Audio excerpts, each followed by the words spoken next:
Die Übersetzung von Jans Stimme vom Deutschen ins Englische wurde mit einer KI erstellt. The black leopard moves slowly, crouched low toward the fence, growling softly. Her eyes are fixed on a dog walking beside me through the snow. Amira, that's her name, seems completely unimpressed. For her, this is everyday life. She knows the leopard is safely inside her enclosure and can't harm her. Dangerous, truly dangerous. Here is only the human being. In the background, artillery can already be heard. For the animals in Feldman Ecopark near Kharkiv, the war has long since become part of the soundscape. Before the Russian invasion 4 years ago, this park was a popular destination for families. Today, it is a place where animals continue to live under fire and where people try to cope with the war. Children from occupied territories, traumatized soldiers, journalists, rescue workers. The question is, how do you rescue animals in a war where there isn't even enough protection for people? And how can a zoo still become a kind of refuge? In Crisis Mode, the podcast from Conflict Zones with Jan Jessen. Hello, I'm Jan Jessen, crisis and war reporter for the Funke Media Group. During my most recent visit to Ukraine, I also traveled to Kharkiv, where I visited Feldman Ecopark, located about a 15-minute drive from this northeastern Ukrainian city of millions. Around 5,000 animals once lived in this park. In this episode of our podcast, I speak with two people who are fighting for the lives of these animals in very different ways. Olena Klimenko, the spokesperson for Feldman Ecopark, and Ralf Seeger, founder of the organization Helden für Tiere, known to many from the Vox documentary Harte Hunde, Ralf Seeger greift ein. We begin in the park with Olena. When you arrive at Feldman Ecopark, the first thing you see at the entrance is a large black memorial board. On it are photographs of people who gave their lives to save animals that were evacuated when the Russian invasion began in February 2022. At that time, the front line rolled over Kharkiv. Russian soldiers were inside the city itself, and the fighting also caused massive damage to this zoo. What followed was an unprecedented evacuation effort. Thousands of animals were brought to safety. Others that had escaped from destroyed enclosures were recaptured. All of this took place under life-threatening conditions, and 6 people lost their lives. That black board at the entrance of the park commemorates them. Olena welcomed us as we entered the park and guided us through the grounds. It's a vast area, covering around 140 hectares. It feels like a mix between a zoo and a park. There are kiosks everywhere, now empty of course, benches where visitors once rested, and then the enclosures, most of which have since been restored. But in some places you can still see that the park remains under threat. The administrative building is damaged, and a large aviary has been destroyed. As recently as January, a glide bomb struck the area. Last year, there were multiple drone attacks, so the park is still not safe, but animals are once again living here. At the beginning, I asked Olena what kind of place this park is. She told me it was founded in 2011. At its peak, it housed around 5,000 animals from roughly 300 different species. In addition, it offered therapy programs for children with disabilities, for veterans, and for people simply seeking rest and recovery. There was equine therapy and other services, and everything was free of charge. The park was funded by an oligarch, a very wealthy man for whom it was important to create a place like this in Kharkiv, a place for relaxation and escape. People from all over Ukraine used to come here to unwind, to stroll through the grounds, and to see the animals. And then, as mentioned, the Russian invasion began. Скажемо так, всі розмови про війну були, звісно. All the time, everyone was talking about the war, but everyone was hoping it would never actually happen. Evacuating 5,000 animals at once would have been impossible. When we began the large evacuation, around 300 animals died due to shelling and stress, and 6 of our employees and volunteers were killed during these attacks. I am grateful to all the zoos and animal parks that took in animals. The animals were distributed all across Ukraine.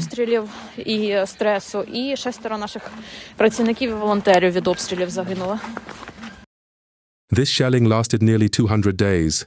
For 200 days, the zoo was under constant fire. Naturally, no enclosure remained intact. As Olena said, Around 300 animals were killed. Many others escaped at the time, fleeing into the nearby forests. They were later brought back or recaptured by helpers and transported to the west of the country to keep them safe. As I mentioned earlier, 6 people lost their lives. 6 staff members who tried to help, who attempted to get the animals out safely. They were killed during the Russian shelling. Then, in the autumn of 2022, a Ukrainian counteroffensive pushed Russian forces back behind the borders. That's when the constant shelling of the park finally stopped. The park's management began to consider reopening, to start bringing animals back. But the damage from that time is still visible today. There are small memorials marking where rockets struck. Craters can still be seen. At the same time, it's clear how much has been rebuilt in recent years, and that many animals have returned. There are wolves in the park, bears, leopards, including the very rare black leopard I mentioned at the beginning. There are many birds, and even a kind of petting zoo. The park is, in a way, alive again, but it remains dangerous. At present, there are about 1,500 animals here, compared to the former 5,000. Many of them are animals rescued from combat zones. This war in Ukraine is devastating for wildlife. Rockets, artillery, and mortar fire are destroying entire forest areas near the front lines. Deer, roe deer, and other animals are dying in large numbers. People fleeing war zones often leave their animals behind. Pets like dogs and cats, but also livestock such as cows and pigs. The team at Feldman Ecopark takes care of these animals. At the same time, the park has once again become a place where people come, people who are themselves traumatized by the war. I want to ask Olena what rehabilitation here actually means in concrete terms. Реабілітаційні програми – це люди, коли можуть розвантажитися психологічно, тобто відпустити якісь, я сама людина, яка пережила окупацію, коли прийшла сюди працювати, я то на постійній основі. We offer a wide range of activities here. I myself experienced the occupation and then came here and started working in the park. The groups that come to us are very diverse. Some simply want to sit quietly with the animals. Others go to the llamas, hug them, feed the lemurs, talk to the animals, just to find a bit of calm. There are also groups who come here with psychologists, especially with children. We then organize different activities and sometimes even bring in facilitators to work with them. And we offer hippotherapy, meaning therapy with horses. Дехто хоче розваги, якщо це діти, це ми можемо аніматора запросити, влаштувати таке невеличке свято. В залежності, знову, різні у нас напрямки роботи. Olena is not just the park's spokesperson, she is herself shaped by the war. She lived through the occupation and now works in a place where people hug llamas, feed monkeys, and sit in small garden shelters, just a few kilometers from the front line. But Feldman Ecopark is not only a rehabilitation center for people, it is also a refuge for animals that no longer have anyone. And unfortunately, it remains a target of attacks. As I mentioned earlier, when you walk through the park, you can see fresh traces of strikes everywhere. The large aviary that was hit in January, the drone attacks in the middle of last year. It all feels somewhat surreal. You can't help but wonder, why attack a zoo? Why target a place like this? Olena doesn't have an answer either. She takes me to the contact area, essentially the park's petting zoo, and shows me a goat. It looks adorable, white, with a shaggy tuft of hair, and very trusting. It comes right up to us. And, as she tells me with a smile, this is the most handsome guy in the entire zoo. This is Snowy. His grandmother is 92 and his grandfather is 98. They loved him and didn't want him to be slaughtered, so they gave him to us. He is now, so to speak, the most fashionable guy in the village. These are mainly pets from areas close to the front line, and this here is our contact zone. Anyone can come, spend time with them, hug them. Especially children love it. Last year, a Shahed drone struck right here in the contact area and killed 2 goats. Some others suffered concussions. A drone that simply, randomly, hit our animals. Ще 3 контужених було, просто вдарили посеред ночі по контактному дворику.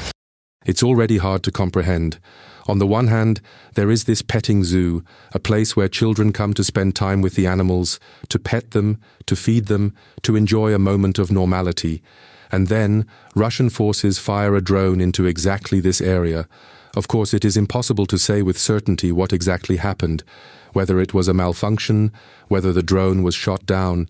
It is difficult to imagine that something like this was deliberately intended, even though this war is marked by numerous war crimes. In any case, this is not a military target in any meaningful sense. If anything, it feels like a waste of ammunition to strike a place like this. But as I said, we simply don't know. What is certain is that it is deeply distressing to hear what continues to happen in this zoo. But Feldman Ecopark is not only struggling with shelling, it is also affected by something many people will recognize from the news: Russian attacks on energy infrastructure. Last winter I saw this myself. Hundreds of thousands of people in Kyiv, Odessa and Kharkiv were left without electricity, without water, without heating. And of course, this also affects Feldman Ecopark. Power outages are life-threatening in a zoo that keeps exotic animals. Проблеми великі, насправді, тому що ми від обстрілів також страждаємо в плані, що електрика в нас зникає, і we are facing major problems with electricity and heating. In some areas, warmth depends entirely on electricity, and we are experiencing constant power outages. We have animals such as zebras, monkeys, and lemurs that need to live in environments where the temperature must never drop below 25 degrees Celsius. When the power goes out, we switch on generators. But because they run almost all the time, they keep breaking down. We are very grateful to our partners from Germany, who have supported us with generators and financial aid. Because you cannot tell animals, it's going to be cold today, and we won't be able to feed you today. Також ми безмежно вдячні, що вони там допомогли із генераторами, із певною допомогою. І саме завдяки цьому ми хоч якось цю зиму пережили. So, as a result, generators from Germany are being used in an attempt to keep the animals warm. They also rely on heating, something I witnessed myself, by using wood in some areas. In certain enclosures, especially in the monkey houses, you can see smoke rising from the roofs. When I asked about it, I was told they have started using wood for heating because there is not always enough diesel for the generators. And even when there is fuel, the generators cannot run continuously, they would simply break down. So they improvise, as they so often have to do. In this case, heating is partially done with wood. At the same time, Russian forces repeatedly target the energy infrastructure with missiles and other munitions, striking substations and other critical facilities. In that sense, Feldman Ecopark has also become a symbol of many aspects of this war: civilian infrastructure under attack, volunteers forced to improvise, people stepping in to help, and a massive dependence on external aid. Another person who repeatedly travels to the front lines to rescue animals is Ralf Seeger. Many may know him from the Vox documentary Harte Hunde, Ralf Seeger greift ein. Ralf is a martial artist, animal welfare activist, and founder of the organization Helden für Tiere. Since the beginning of the Russian invasion 4 years ago, he has been traveling to Ukraine again and again. I spoke with him about why he decided to become active in this war and how dangerous his missions are. Also bei mir war diese Entscheidung also sofort gefallen. Der Krieg hat angefangen der Krieg fing an, so muss man das sagen. Und ich habe dort zum Steve gesagt, du musst fahren und dort helfen. Am Anfang war er natürlich nicht so begeistert. Steve war wie ich auch ehemaliger Fallschirmjäger. For me, that decision was made immediately.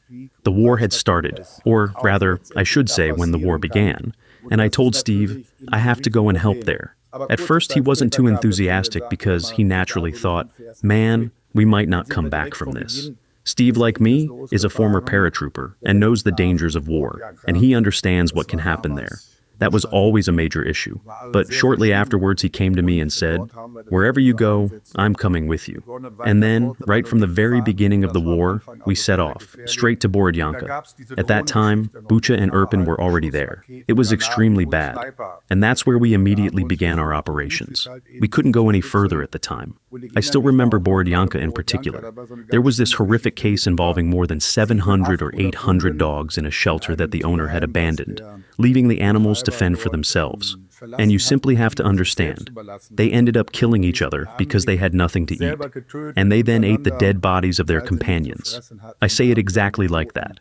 I rescued many animals there as well. We brought them to Kyiv. When you looked into the eyes of those animals, it was just heartbreaking to see what these poor creatures had been through. It was a very, very difficult time. Wenn man dann in die Augen von diesen Tieren geschaut hat, war das einfach nur schlimm. Was diese armen Wesen dort mitgemacht haben, das war eine sehr schlimme Zeit. Ralf Seeger set out at a time when many were still wondering how long this war would actually last. He and his team were already standing in the suburbs of Kiev, in Bucha, Irpin, Borodyanka, places that would later become synonymous with war crimes. He says that animals do not distinguish between Russian or Ukrainian, and he in turn does not distinguish between humans and animals. After that, we were of course able to continue traveling into the Donbass region, which we still do to this day, and we carried out many, many large-scale rescue operations there, for both humans and animals. It was always bilateral, because I think it is important that, when you are operating in a war zone, you help wherever help is possible. I don't differentiate between whether it's a cat, a dog, or a human. I try to evacuate everything.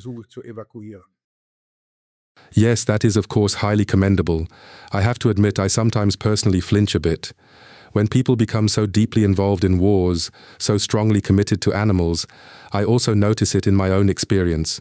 When I post something about the war on social media describing human fates, I get a solid response.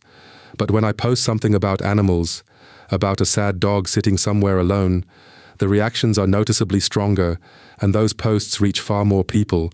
And that makes me sometimes wonder whether the standards have shifted. But what I really appreciate about Ralf is that he says, we try to save everything, including humans who are in danger. He is not solely focused on animals. At the same time, it must also be said that what Ralf Seeger and the other animal rescuers are doing is extremely dangerous. The front line in Ukraine has changed dramatically. At the beginning, there were mainly reconnaissance drones in the air. Today, working near the front has become extremely dangerous for journalists, but also for aid workers, because the so-called kill zone has expanded to around 40 kilometers in depth. Drones are everywhere in the air, attacking anything that moves through the area, and I asked Ralf how much this has changed his missions. Wir haben am Anfang, wie ich das schon erwähnte, schweren Beschuss erlebt, immer durch Artillerie, Raketen, die waren sehr gefährlich, denn man muss wissen, die sind extrem stark. Zum Beispiel die S-300. At the beginning, as I already mentioned, we experienced heavy shelling, mainly artillery and rockets. They were extremely dangerous. You have to understand, they are extremely powerful. For example, the S-300 systems. If you were within a few hundred meters of an impact, you were effectively gone. Over the years, it has become much more insidious, especially what you mentioned, drones. That is something that is no longer controllable. Wherever you move, you basically have almost no chance. That is why I carry out my missions together with Kraken, the Ukrainian military special unit, and the White Angels, the national police unit of Ukraine. They have special equipment to disrupt drones, but only those that are not controlled via fiber optic cables. Against fiber optic drones, there is no way to protect yourself. Good friends of mine, I went to Kupiansk with them on my last mission before Christmas. Rescued animals there, and also 2 elderly women, because a drone had hit the house next door, and the man had died. We evacuated them. Shortly afterwards, the dam of a huge reservoir was blown up. And those 2 people who were with me on that very day, a 23-year-old female police officer and a 35-year-old male officer, were a few weeks later in exactly the same area and were hit by a drone. They didn't survive. I have experienced this so many times. In that place, life and death are sometimes incredibly close to each other. Später genau in dem gleichen Gebiet auch von einer Drohne erwischt worden und die beiden gibt's nicht mehr. Ja, das habe ich so oft erlebt. Leben und Tod ist da manchmal ganz eng beieinander. Yes, and of course it must be said that Ralf has also closely followed the story of Feldman Ecopark. As I mentioned at the beginning of the war, when Russian forces advanced in February 2022, the park was under constant shelling. Many, many animals died. Helpers also lost their lives while trying to evacuate the animals. And Ralf witnessed this himself. He was there on site as well. Wir waren in Kharkiv und dann kriegte ich durch den Sascha mit, aber auch durch die Polizei von dort, von Kharkiv, dass im Ecopark noch viele Tiere sind. Ich kannte den Park gar nicht und dann wurde mir gesagt, das ist fast unmöglich, da hinzukommen. weil der Okkupant auch noch Teile vom Park kontrolliert. Das ist also, ich wusste gar nicht, was das ist. Also das ist so ein Freizeitpark gewesen mit vielen Tieren da drin. Also ein ganz Yes, as you just said, Echo Park. I remember when we were in Kharkiv, and then I heard through Sasha, but also from the local police in Kharkiv, that there were still many animals in the Eco Park. I didn't even know the park at the time, and then I was told it is almost impossible to get there because the occupiers were still controlling parts of the area. I didn't really know what it was. It was basically a leisure park with many animals inside. A very nice place, but located far outside Kharkiv. So we drove there, and there were still countless checkpoints, and they almost didn't let us through. Of course, with Sasha, it worked, and then we arrived and saw a huge bison still tied up. I believe there were also a few lions and bears there. On the way, a whole group of pigs that had escaped came running toward us. And then the Ukrainian military was already there. They were in trenches, hiding. And they told us, hurry, hurry, get out of here, because shelling keeps coming in. So we left again, but we also met staff members from the park. I think a day or two later, I learned that people had been killed there as well in those attacks. And many animals had died. Nazar and Arrest, for example, were there with us. They also rescued a goat, which I believe is still alive today in Lviv, at Domivka. It was a pretty wild situation, and I still remember the way there very clearly. Huge impact craters everywhere, right next to the roads, constant shelling. I am actually grateful that there is now peace again in that area.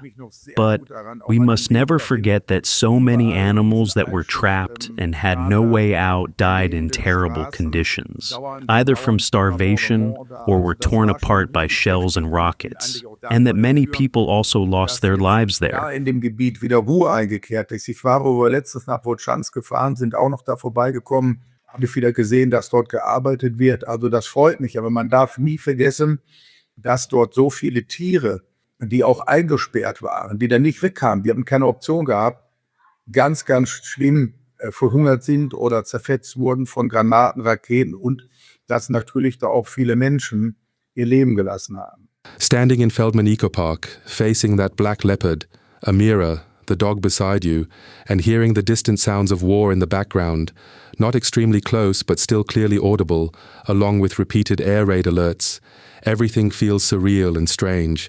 But in moments like this, it is no longer about the war as a whole. It is no longer about front lines on a map. It is about very concrete lives, a goat like Snowy, the children who come to stroke her, lemurs that need warmth to survive. Olena has shown what war does to a place that once was a public park. Months of shelling in 2022, destroyed enclosures, dead animals, dead colleagues. And yet they rebuilt it. For me, this also became a symbol of Ukrainian resilience, something we have often talked about in this podcast.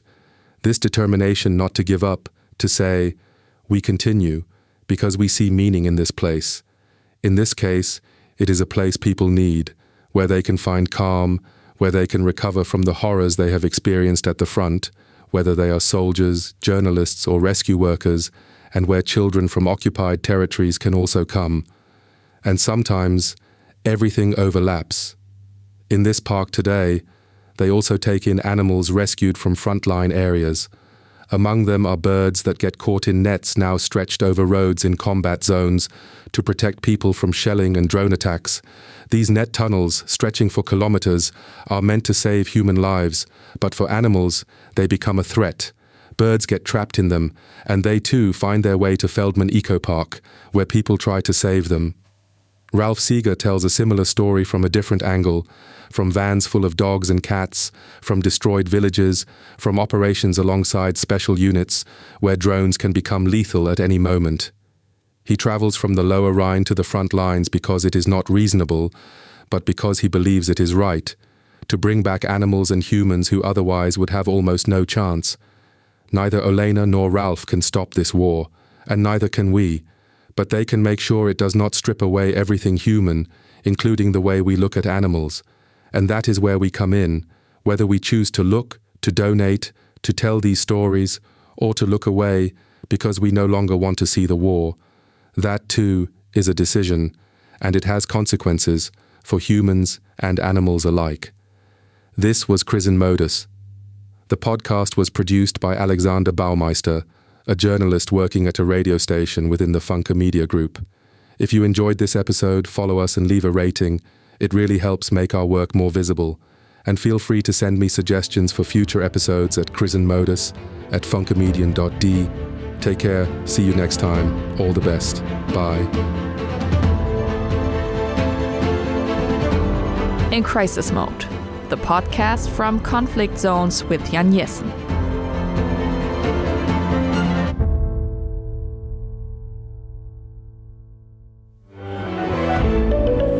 Ein Podcast von Funke.